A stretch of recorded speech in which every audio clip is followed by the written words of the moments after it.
What's up guys, my name is Ace, and today I've got a really quick video for you guys just properly explaining how health and armor works within Warzone, because there's been a lot of misconceptions out there and just a lot of people asking me about it, really confused about how this actually works. So let's just dive into it.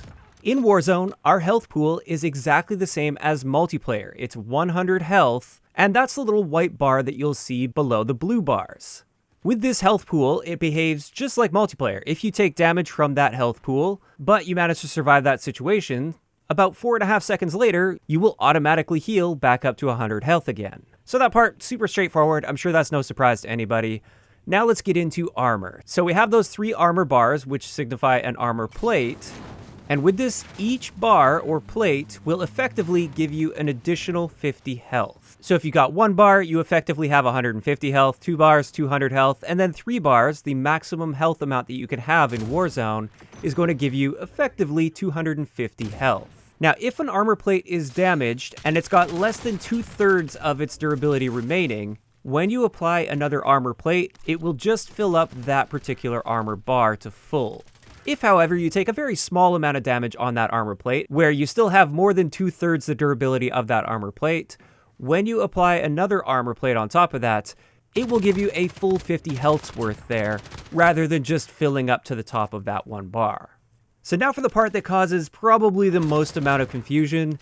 How does armor interact with headshots? I've seen so many misconceptions about this, and there are so many people that are convinced that it's a certain way when it's not.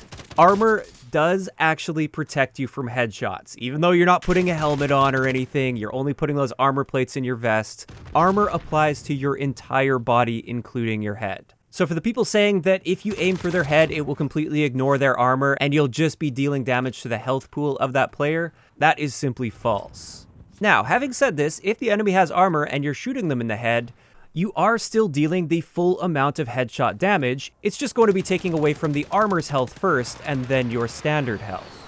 So when looking at armor, it's best to just treat it like it's additional health. That's really all it is for you. It gives you additional health on top of that 100 health pool. So just because armor does technically protect the head, that doesn't mean you shouldn't be going for headshots, because you still want to be putting out as much damage as possible so you can break their armor and start getting into their health pool as soon as you possibly can.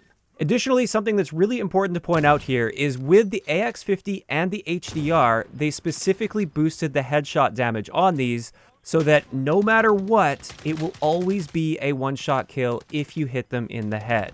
Even if that enemy has full health and full armor plates on, you will be able to get a one-shot headshot with just those 2 sniper rifles. With the Dragunov, as well as like the Kar 98 and the Mark II carbine, for instance, if the enemy has full health and armor, you won't get a one-shot kill to the head. However, if they've only got like 1 or 2 armor plates on, then you absolutely still can. So hopefully I managed to clear up any potential misconceptions there. Another thing I wanted to briefly mention, based on my testing so far, which is relatively limited because I can't do this in custom games, weapon damage as well as weapon multipliers to various zones of the body and the head appear to be identical to multiplayer. Now, there are at least 2 exceptions, those being the AX50 and the HDR like I mentioned, and there may very well be some more exceptions in there that I'm unaware of. But I have tried testing against those bots in the practice mode using various guns and calculating how many shots it's taken to kill to various zones on the body. And at least as far as I can tell, the multiplayer damage values do hold true within Warzone. It's just that now you will have to be dealing with armor as well as health. Just an update on this. This is me from the future, so my voice might sound a bit different because it's in the morning, haven't had my coffee yet. Drifter has apparently since talked to the devs about this, and they did confirm that the only guns that got any boost to their headshot damage was the AX50 as well as the HDR. So it does turn out I was right on this one. Just wanted to add that this has now been confirmed directly by the developers. Now, before we wrap this up, there's one other big thing that I've been getting asked about constantly since the launch of Warzone. How does the FMJ weapon perk interact with armor in Warzone? Some people suspect that it deals more damage to armor or just immediately destroys it, and other people have been saying that it completely ignores armor, so it just takes away from the health pool. I can confirm that FMJ has no impact whatsoever on armor in this mode.